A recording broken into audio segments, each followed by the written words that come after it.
Roberto Gomes Bolanhos.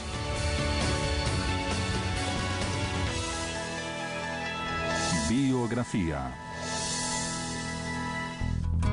Roberto Gomes Bolanhos, o Chaves, escritor, ator, diretor e comediante mexicano, considerado o maior criador de programas e personagens cômicos de seu país e que ultrapassaram todas as fronteiras.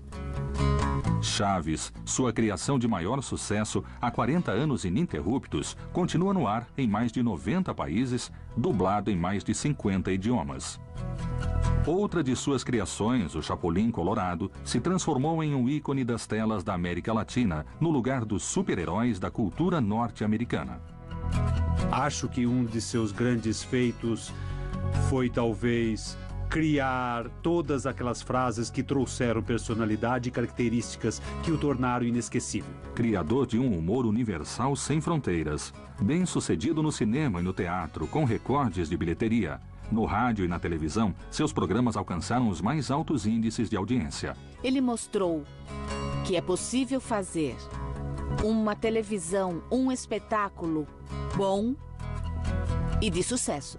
Roberto Gomes Bolanhos, um homem bem-sucedido como artista e pessoa, que encontra seu maior reconhecimento no carinho de milhões de pessoas em todo o mundo que idolatram seus programas e personagens, e de sua família, que o admira e respeita como homem. Para mim, ele tem um conteúdo sociológico que não foi assimilado pelas classes intelectuais. Roberto Gomes Bolanhos é o segundo filho de uma família de classe média, nascido em 21 de fevereiro de 1929 na cidade do México. A característica que me marcou sempre foi o medo desde criança. Lembro que tinha medo de olhar debaixo das camas, como se houvesse algum monstro ou algo assim. E depois de grande piorou, então eu fui brigão, mas era por medo. O pai de Roberto, Francisco Gomes Linares, era um homem talentoso, fã de pintura, teatro, música e recitais. Um pintor que também se tornou um prestigiado ilustrador e retratista. Ele fazia as ilustrações para Universal Ilustrado. Ele também ilustrava contos como, por exemplo, do Martín Luiz Guzmán, um dos maiores e melhores escritores do México. Um homem boêmio de uma intensa vida social que provocou sua morte precoce causada por um derrame cerebral quando seu filho Roberto tinha apenas 6 anos. Ele bebia e vivia rodeado de mulheres bonitas, abusava do absinto e também de algumas outras bebidas fortes. Quando ficou sabendo que o pai dele tinha morrido, ele disse que ficou numa janela porque não acreditava que o pai não voltaria mais. E não voltou, mas eu queria que voltasse. Mas durante toda a minha vida eu sonhei que a gente se encontrava, conversava e ele dizia, agora tenho que ir. E ia. Sem deixar herança ou ao menos tranquilidade, Francisco Gomes partiu deixando dívidas e surpresas para a família. Quando minha mãe se casou, foi como se fosse nos filmes. Se há alguém que se opõe a esse casamento, que fale agora ou cale-se para sempre. Aí uma mulher falou, eu me oponho. Foi uma confusão na igreja. Por quê? Porque esse filho é dele, e era mesmo. Então, quando meu pai morreu, a mulher voltou e disse, o Dom Paco deve ter deixado alguma coisa para mim. Eu quero dividir. E a minha mãe falou, com prazer, porque ele só deixou dívidas e aos montes. Em decorrência da morte do marido, a mãe de Roberto se dedicou à árdua tarefa de criar seus 3 filhos sozinha, realizando todo tipo de trabalho com uma força notável que moldaria a visão de mundo futura de Roberto. Ela pintava, escrevia. Foi pra gente mãe, pai, irmã, avó, babá, professora, educadora, tudo. A estatura baixa e o medo recorrente que mais tarde influenciaram muitos dos personagens interpretados por Roberto fizeram com que se envolvesse em brigas desde muito novo e enfrentasse garotos bem maiores. A habilidade com os punhos o atraiu para o boxe, esporte que treinou durante anos escondido de sua mãe. Eu fiquei em segundo lugar no primeiro ano e fui campeão no segundo. E eu entrei para o Luvas de Ouro, o campeonato mais importante do boxe amador. Roberto também levava jeito para o futebol e chegou a brilhar como jogador amador. Era um tédio só, porque a única coisa era mandar a bola pro gol, jogar pro gol, jogar pro gol o tempo todo. Ele era um ótimo jogador. Acho que podia ter sido profissional se tivesse tamanho para isso. Mas ele não era muito privilegiado em sua altura e porte físico. A vantagem no futebol é dos menores. Porque com o jogo ao nível do chão, estamos mais perto. Já na adolescência, o carisma e as habilidades que tinha, além das artes como as quais já era envolvido, como a música, a pintura e a escrita, fizeram dele o líder da turma de seu bairro no México dos anos 40. Arranquei uma placa que era azul com letra branca. Pintei toda de azul e escrevi Rua Roberto Gomes. E ela ficou um tempo ali. Chegava alguém e perguntava: onde fica a Rua Nicolas San Juan? É só seguir na Roberto Gomes 3 quarteirões para frente. Por onde? Ah, mas tinha outro nome. Mas essa rua mudou o nome agora. Tem outro nome. Desde jovem era ele quem escrevia as músicas para conquistar as meninas e os esquetes dos amigos que armavam as festas. Ele era o cérebro de tudo e gostava do reconhecimento. Sua popularidade no bairro tornou famoso entre as jovens que frequentemente o assediavam. Eu o conheci em uma festa dos Aracuanes que meu primo me levou. Ele tocava maraca com eles no baile. Aí ele me falou: quer dançar comigo? Eu quase desmaiei. Quem tinha me chamado para dançar foi o famoso Roberto Gomes. Também eram chamadas de Las Aracuanas as meninas que, naquela época, namoravam e saíam com a gente. E como namorada de Roberto Gomes, eu ficava muito... Eu me engrandecia muito e ele também ficava muito lisonjeado. No momento de escolher uma carreira profissional, a habilidade para desenhar e a facilidade com os números fizeram o jovem Roberto escolher a engenharia. Ele tinha um tio que queria muito que ele fosse engenheiro. E tinha um torno em casa que usava para fazer brinquedo. Então meu pai quis ser engenheiro para fazer brinquedo. Eu disse que ia ajudar, mas eu só passei alicate, porcas. É o que ela precisava.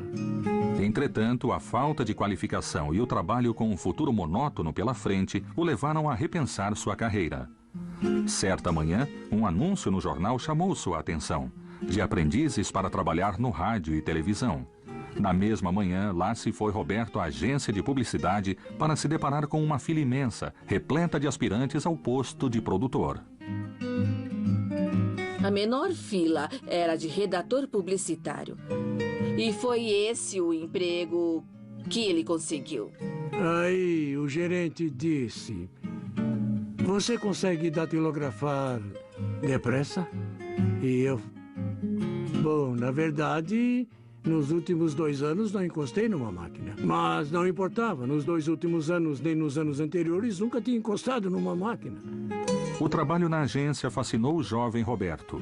Ali ele teve uma revelação que viria à tona nos anos seguintes: o poder da linguagem publicitária e o potencial de utilização das frases curtas e repetitivas para um impacto em massa. Quando comecei a trabalhar ali, eu me encantei e falei: é o que quero fazer. Foi então que quis ir além e superar tudo. Foi aí que eu aprendi a escrever de verdade. Escrevia 12 horas por dia. Ele escrevia muito. A poltrona dele ficava bem na frente de uma porta que tinha aquelas fechaduras grandes, antigas, por onde dava para espiar. Aí eu e meus irmãos brigávamos para poder espiar. Porque adorávamos vê-lo, pensar como ia escrever, fazer. Tudo era perfeitamente planejado. Nos cartazes ou vinhetas que criava, Roberto se destacava por seu senso de humor peculiar e espirituoso. Logo depois, seu chefe o indicaria para escrever seus primeiros roteiros para o rádio. Me falaram, pode escrever algo para Viruta e Capolina? Eu perguntei, quem são essas senhoras? Eu pensei que Viruta e Capolina fossem mulheres. Não, são os atores que trabalham na rádio. Então eu os conheci.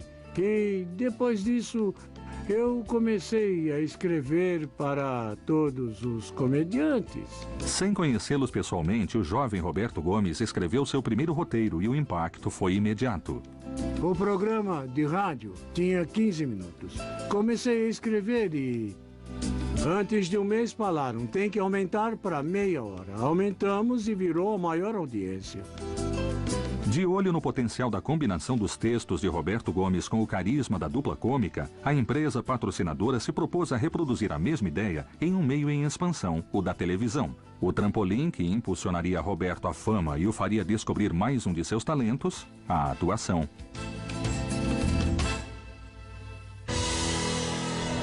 Biografia. Biografia. Roberto Gomes Bolanhos havia alcançado a fama como roteirista dos programas de rádio de Viruta e Capolina. Agora, na televisão, novas possibilidades estavam por vir, assim como novos desafios. Era mais ação do que palavras. Porque televisão é como cinema, é visual principalmente. E nós fomos bem. O novo programa, chamado Cômicos e Canciones, elevou a imagem da dupla, iniciando uma parceria entre atores e escritor que levaria Viruta e Capolina ao auge da fama nos anos 50 no México. Ele entrou de cabeça naquele trabalho.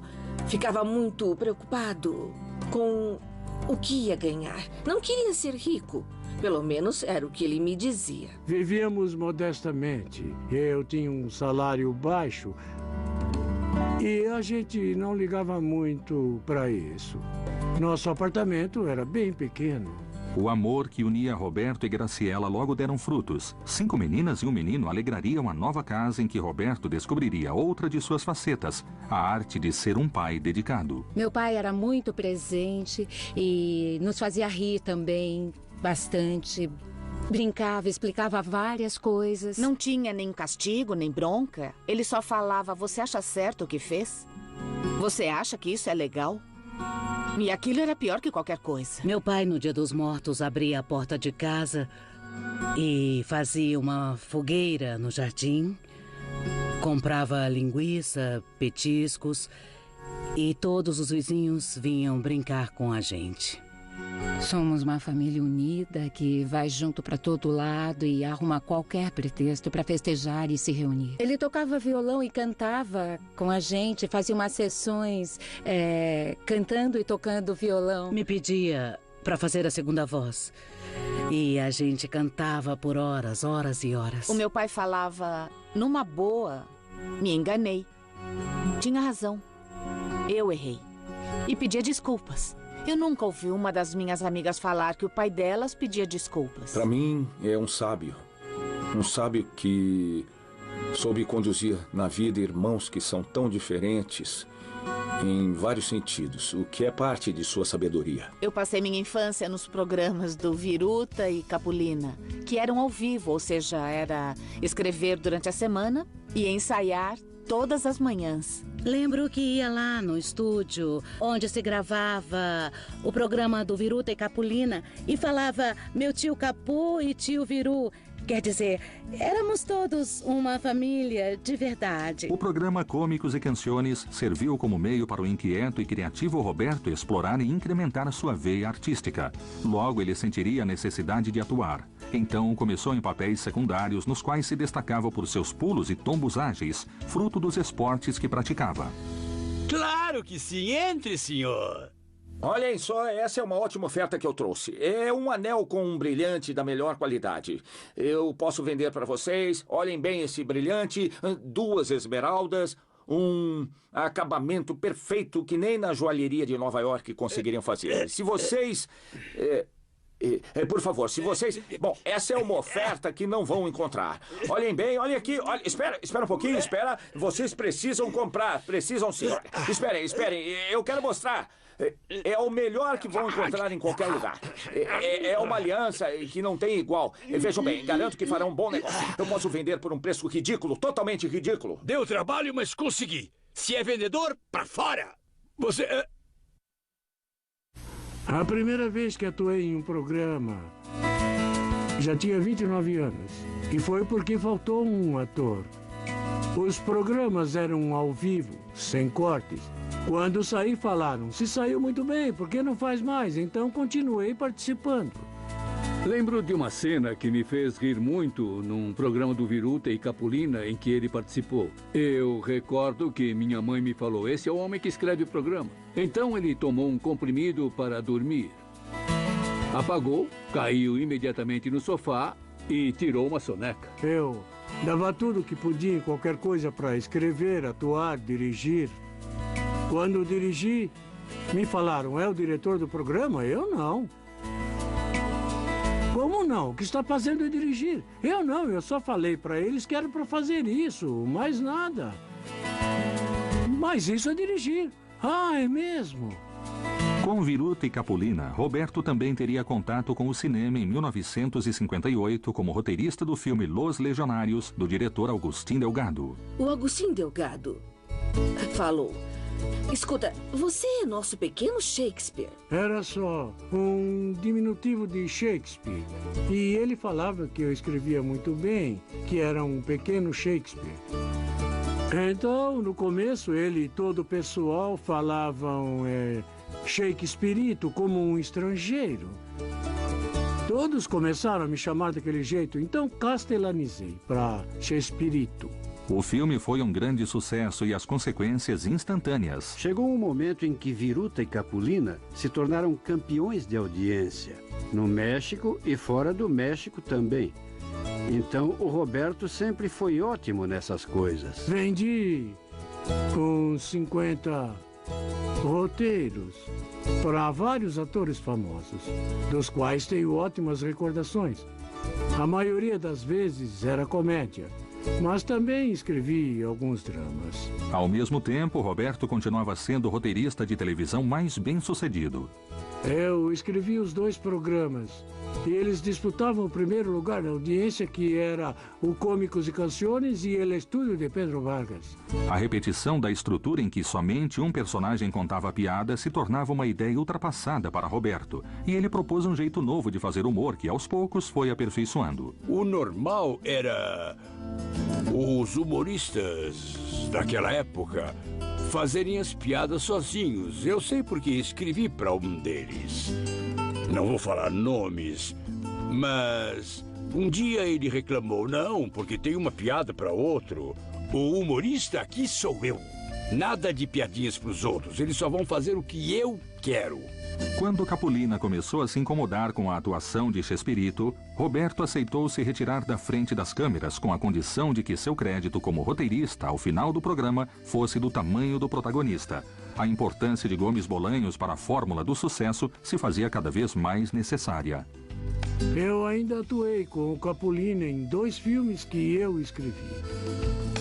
Mas ele se incomodou porque em um deles fiz uma pequena participação. E então toda a equipe me aplaudia. E aí houve uma briga e nós nos separamos. A tensão chegou ao limite até que Roberto Gomes Bolanhos deixou de escrever definitivamente para Capulina em 1968. Após 15 anos de uma parceria tão produtiva, viriam tempos de incertezas na profissão e na vida para o próspero Roberto. Até que um dado momento ele falou, chega de escrever para os outros. Então não escreva para os outros. Quero escrever para mim. Então escreva para você. Em meio a uma crise criativa e um futuro profissional incerto, Roberto recebeu uma terrível notícia. Eu a conhecia e a vi morrer. Estava com ela quando morreu. Eu estava bem ao lado dela. A mãe de Roberto, Elza, morria de um câncer de pâncreas fulminante. Minha mãe nunca viu o Chaves, Nunca viu o Chapolin Colorado? É motivador saber tudo o que ela fez por mim. Apesar de não ter tido essa recompensa, que talvez fosse ver o seu filho vencer. E morreu quando eu crescia. Na época, nascia o Canal 8 da empresa Televisión Independente de México, ou TIM, que convidou Roberto para colaborador. Então, com a proposta de uma série e após uma longa seleção de atores, se tornou o protagonista de El Ciudadano Gomes. Era um Quixote que combatia injustiças. Ele consertava os erros dos outros. Era uma mulher que chorava porque tinham feito algo contra ela. Aí ele ia lá ajudar. Mas o programa não deslanchou. Apesar do fracasso de Ciudadano Gomes, o mesmo canal encarregou Roberto de 2 quadros de 10 minutos para o programa Sábados de La Fortuna. Você vai ter 2 ou 3 quadros. Para fazer o quê? O que quiser. Era a grande chance. Era o que sonhava fazer um dia. Fazer o que eu quisesse em um programa. Era só zoeira, muita piada. Eu chegava com um tanque de gás pesado e, na outra mão, uma xícara de café. Aí olhava para a câmera e falava: é como eu gosto de café, bem carregado. Ali, os primeiros personagens de Roberto começavam a tomar forma, com atores que anos depois se tornariam o Professor Girafales, interpretado por Rubem Aguirre, o Beberrão Alanis, interpretado por Ramon Valdez, e o Dr. Chapatin, que Roberto mesmo fazia. A luz acabou em casa e quando subi a escada, vi lá em cima um velhinho no corredor e eu comecei a gritar: quem é esse? Quem é esse? Aí meu pai me abraçou: sou eu, sou eu. Ele estava montando o personagem Dr. Chapatin. E às vezes eram 8h30 e não tínhamos acabado. Aí a gente sentava, os telefones tocavam sem parar, até que o chefe viu aquilo e o diretor veio falar: é o seguinte, peguem todas as suas coisas, terão um programa só de vocês. O novo programa de Roberto estreou em 14 de outubro de 1970, no horário nobre, às 8 da noite. O nome era La Mesa Quadrada. E o Sábado de la Fortuna. E acabou porque, sem o nosso quadro, não foi para frente. Foi um elogio para nós. O programa rapidamente subiu na audiência e transformou todo o elenco em personagens famosos. E, sem perceber, a vida de Roberto começava a mudar. O Roberto veio me falar: demos autógrafos, estamos importantes, demos autógrafos. Sem imaginar que depois a mão cansaria de tanto dar autógrafo. Apesar da popularidade, Roberto não dormiu no ponto. Sua criatividade era inesgotável e ele estava prestes a criar o personagem que o levaria à fama internacional.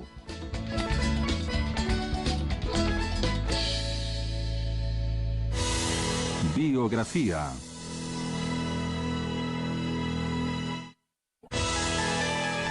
Biografia. Após o sucesso consecutivo no rádio e na televisão, Roberto tinha seu próprio programa semanal, e a necessidade de novos quadros o levaria a criar o personagem que o tornaria famoso no mundo todo. Eu tinha oferecido para alguns atores uns 4 ou 5 comediantes famosos, ou que estavam em ascensão. E ninguém ligou e nem gostou. O valor está em superar o medo, não na falta dele. O Chapolin Colorado tinha consciência que era pequeno, bobo, fraco, desastrado. Mas, com todas essas deficiências e, acima de tudo, o medo que ele demonstrava a todo momento, ele enfrentava o problema. Isso é ser herói. Mas talvez o maior sucesso de Chapolin Colorado tenha sido sua coleção de bordões que as pessoas incorporaram à linguagem cotidiana, primeiro no México e depois em todo o continente. Fiz intencionalmente para procurar pistas no chão. Todos meus movimentos são friamente calculados. Suspeitei desde o princípio. Se aproveitam da minha nobreza. É nessas horas que tem que lembrar daquele velho e sábio ditado: Mais vale prevenir do que 2 voando. A saída temporária de Rubem Aguirre do programa obrigou Roberto a inventar um quadro para substituir o popular dueto que faziam por um novo personagem, um menino pobre, amável e de cortar o coração que ele mesmo interpretaria. Eles gostaram e falaram, legal, ele vai continuar. E deu certo. O Chaves foi um grande estouro. Tinha que ser o Chaves! Foi sem querer, querendo. Não se misture com essa gentalha. Sim, mamãe. Gentalha, gentalha! Toma! Só não te dou outra porque... Sem pretensão, Roberto Gomes Bolanhos criou, com o Chaves, um fenômeno de fortes raízes sociais que se espalhou por toda a América Latina. As pessoas do Brasil associam o Chaves, não Chavo, como original, a um menino da favela. No Peru, é a criança deles.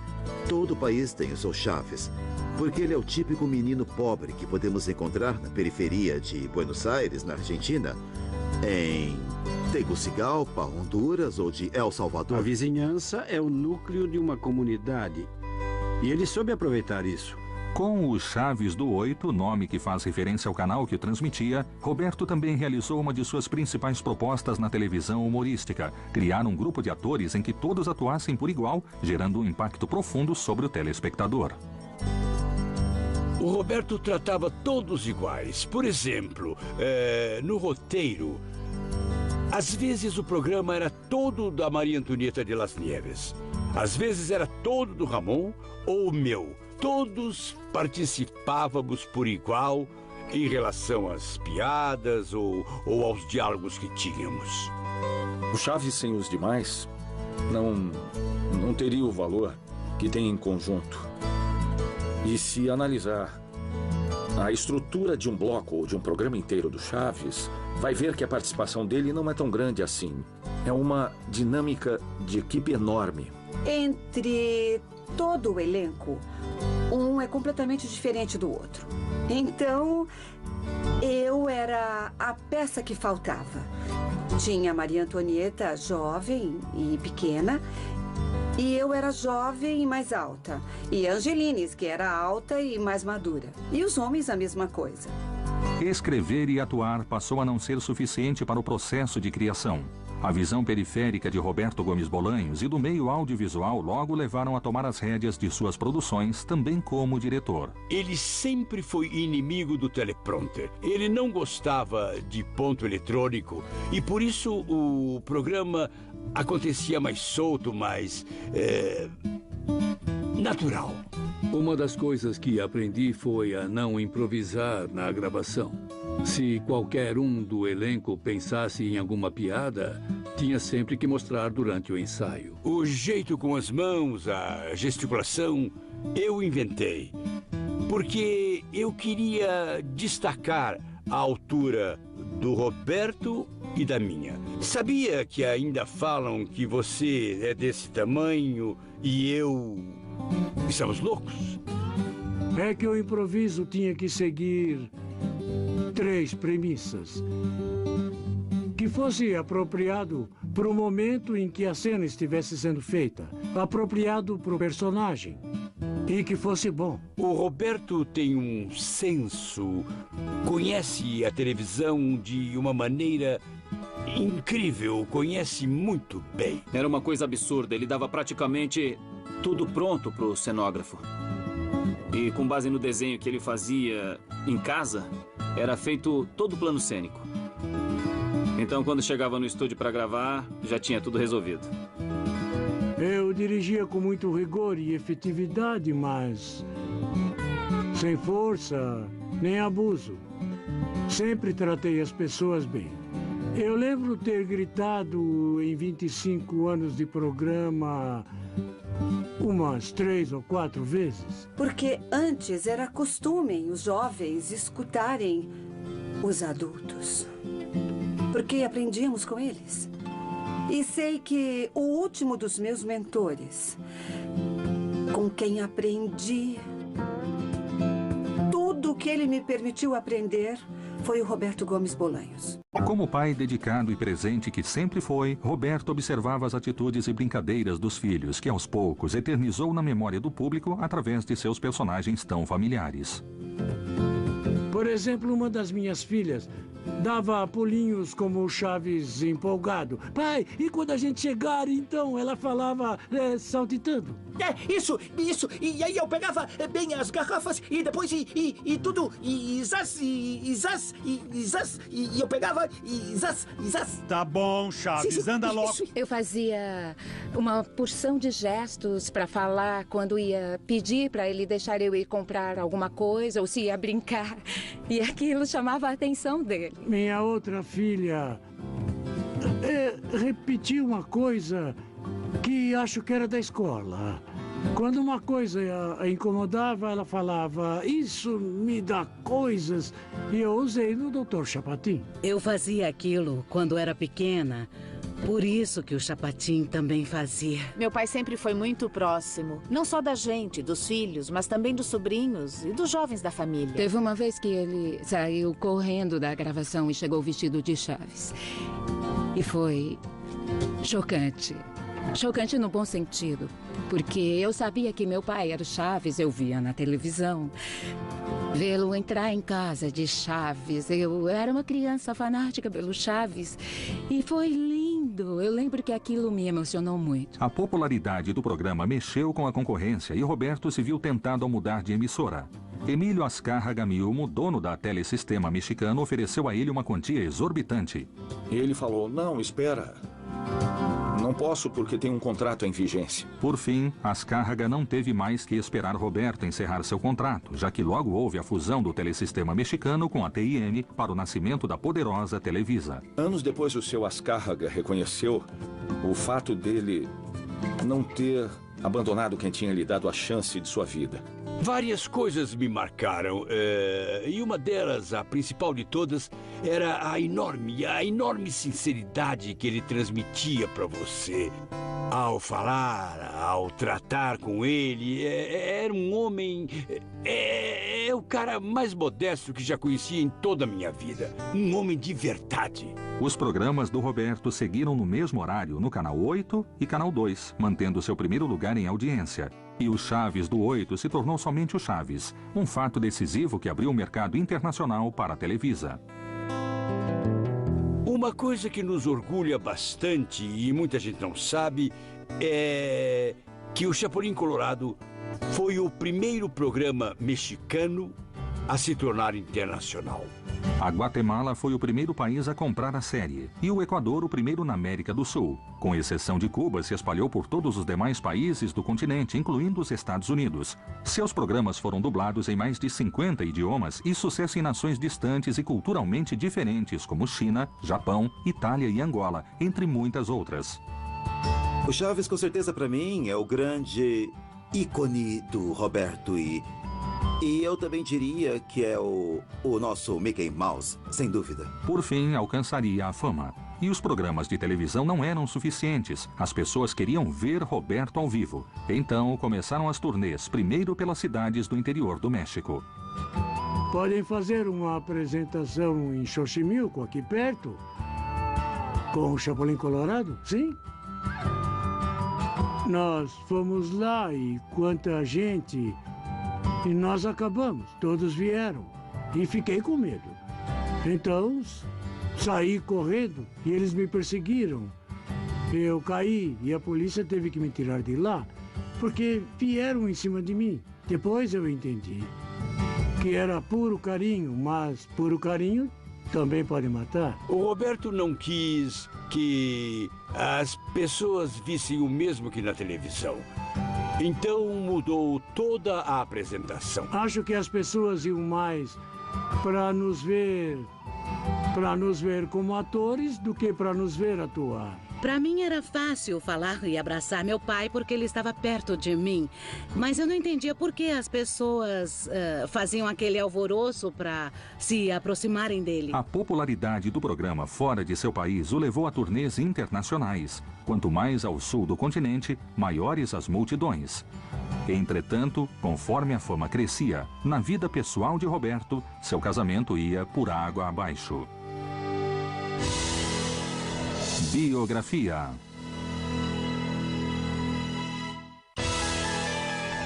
Biografia. A vida de Roberto começava a mudar. Ao passo que as viagens a trabalho longe da família se tornavam mais frequentes e longas, a difusão de seus programas o tornaria uma figura pública, chamado a todos os países da América Latina. Quando falei com um produtor chileno, Valentim Pimstein, me falaram de ir para o Chile. Devo ir? Ele respondeu, a questão não é essa, deve se cuidar, porque vai ter uma baita multidão. Foi num lugar da América Central que quebraram o vidro. Empurraram o vidro da porta no aeroporto, a hora em que viram ele sair. Eu fiquei assustada. O avião não podia pousar porque as pessoas invadiram a pista. Estavam esperando numa boa. Mas quando falaram que o avião tinha chegado, eles jogaram os policiais para o lado e invadiram. O avião teve de subir de novo. Ele se escondia e não gostava. Falava, não gosto disso. Sou uma pessoa de carne e osso, como qualquer ser humano. Entretanto, no auge do trabalho e da popularidade mundial, a distância do lar e as tentações da fama começaram a afastar Roberto e Graciela. Foi quando a gente começou a ter consciência que realmente tinha virado um fenômeno. Mas era uma coisa que internamente, em casa, significava a ausência dele junto à família. O meu problema com a Graciela, a minha primeira esposa, foi infidelidade, eu reconheço. Formava um casal perfeito. Mas houve um distanciamento entre eles e todos nós percebemos. Pode ter sido a atividade artística. Eu fazia muita turnê e a gente não se via. Várias coisas. Não existe família perfeita, nem avós perfeitos, nem pais perfeitos. A gente precisa superar o que acontece na vida. E foi assim com a nossa família. Faz uns 34, 35 ou 40 anos. Era um outro mundo, era. Então, era tudo muito mais discreto, mas nós fomos muito atacados, vítimas da mídia, de tudo. Mas não como fazem agora. Ah, não.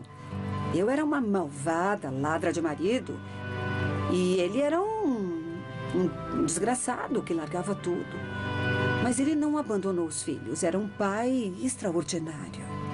Nesses 23 anos, fui muito feliz. E quando ele se foi, no começo eu sofri muito. Muito, muito mesmo. Ainda gosto dela. Não é mais minha esposa, mas gosto dela como irmã. E a ajudo em tudo que posso. Completamos 23 anos e falei, agora está acabado. E a Florinda levou ele embora. Pouco depois do divórcio, Roberto tornava público o romance com uma integrante de seu quadro de atores, Florinda Meza. Se alguém diverte você, torna a sua vida mais alegre, fala coisas bonitas, te escreve poemas e faz desenhos seus. Quando você está sentada, você percebe que te olha e escreve alguma coisa na contracapa do roteiro que ele fazia para dirigir.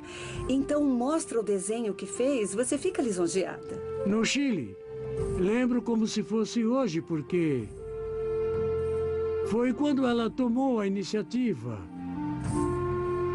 Eu sempre fui bobo para essas coisas. Ela falou, se quer beijar alguém, por que não beija agora? A mim. O relacionamento daria um novo estímulo a Roberto, que se transformaria em uma forte motivação para a criatividade. Desde que a fama o deixou preso aos programas e turnês, Roberto tinha deixado o cinema de lado, mas a Televisa queria aproveitar sua popularidade para lançar um novo longa-metragem. No entanto, Gomes Bolanhos se recusou a fazer qualquer produção com Chapolin Colorado ou Chaves, e surpreendeu o público ao levar a cabo sua paixão pelo futebol em El Chanfle, com todos seus atores interpretando papéis totalmente diferentes do programa infantil. O sucesso foi imediato, e em seguida vieram os filmes Charrito, El Chanfle 2 e Dom Raton e Dom Rateiro, escritos, dirigidos e atuados por ele. Já o admirava como escritor, mas me surpreendi com a capacidade dele de atuar. É escritor, é diretor e é ator, o sonho de todos nós escritores. Creio que o Roberto faz parte dessa geração de autores, atores e diretores de grande prestígio que todo o cinema mexicano conquistou em todos seus gêneros. Com as consequências da fama, os atores do elenco não quiseram perder tempo. Logo, muitos deles, deslumbrados com o sucesso, começaram a sair do programa. Entre eles, Carlos Villagrán, o Kiko. Cale-se, você me deixa louco! Tivemos alguns problemas depois, mas não misturo isso, porque me interessa o tempo que trabalhou comigo. O Kiko saiu, ele chegou no Roberto para avisar e falou, vou me pagar tanto. E o Roberto então disse, vai, só uma coisa, o nome do Kiko é meu, você não pode usar. Que nada, ele usou o nome do Kiko até não querer mais. Pois é, coisas da vida. Outros membros do elenco morreram durante os anos de duração do programa, como Chato Padilha e Angelines Fernandes. Mas sem dúvida a perda irreparável mais sentida foi a de Ramon Valdez, que faleceu devido a um câncer de estômago, consequência de seus anos de excessos. No Brasil, há sites inteiros só dele. É quase uma religião do Ramon Valdez. É um ícone. Me atreveria a dizer que é até maior que o Chaves. E o meu pai adorava escrever para ele. Ele se divertia fazendo isso. Entretanto, graças ao apoio de Florinda Meza, Roberto se voltaria ao teatro, uma pendência em sua lista de sucessos. A Florinda falou por que não aumenta o papel do motorista. Então você o interpreta. E montamos a peça. A peça 11 e 12, o maior sucesso na história do teatro mexicano, chegou a mais de 3.200 apresentações, incluindo turnês e temporadas curtas pelo México e exterior. Me dava coisas porque eu entrava no palco e era tanto aplauso que não conseguia começar a peça. Então falava, que horas posso começar?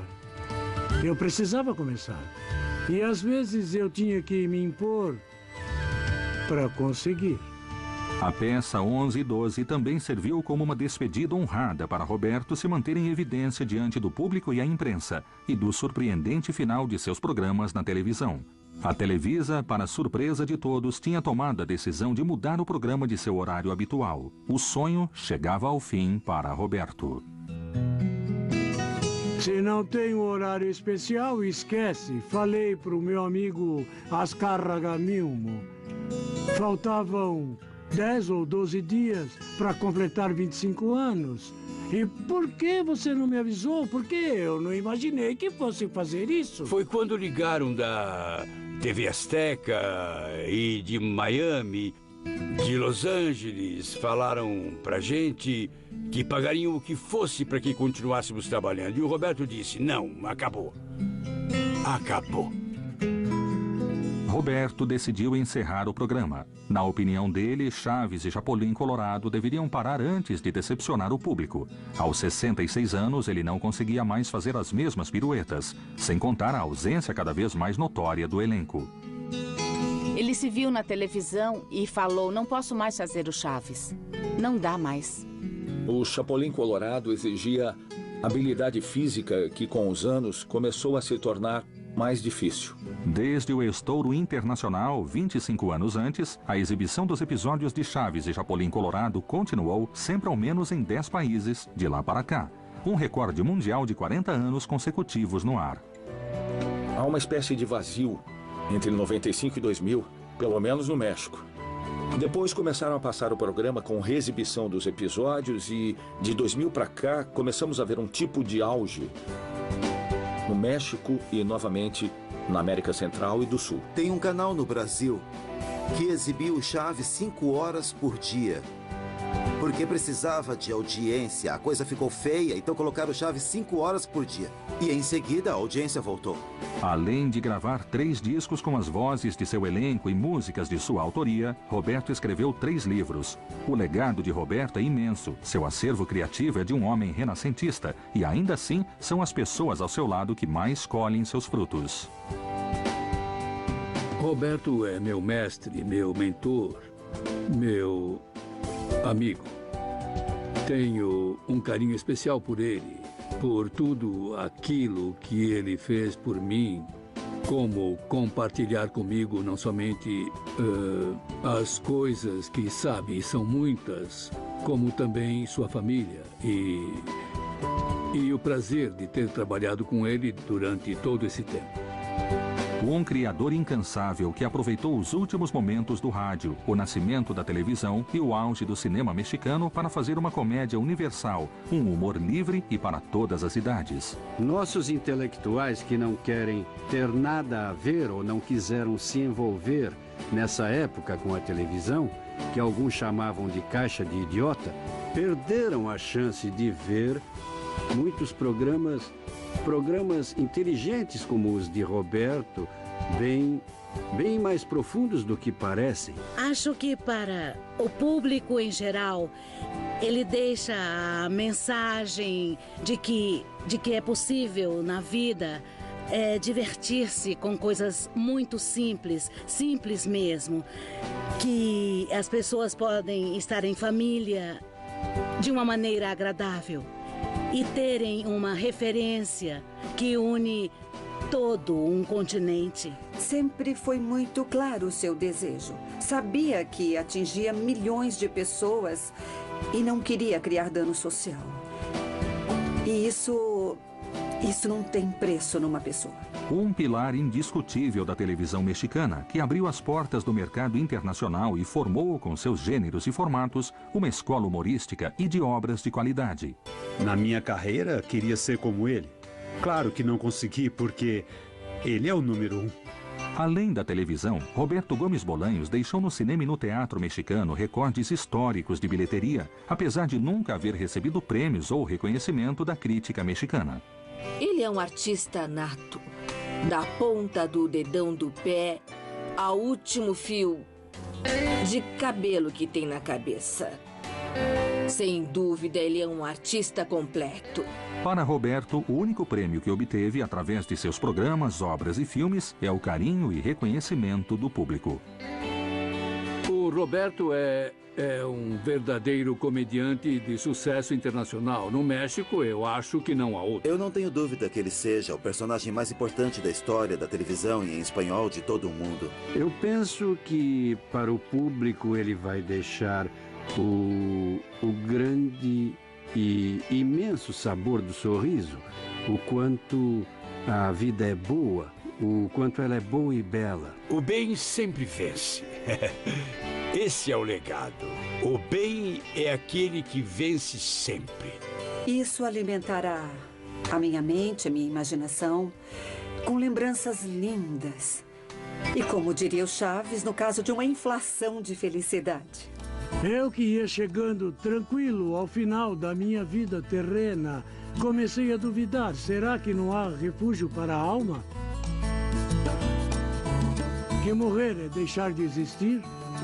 Será que a existência não tem a transcendência que me fizeram acreditar? Não, isso não.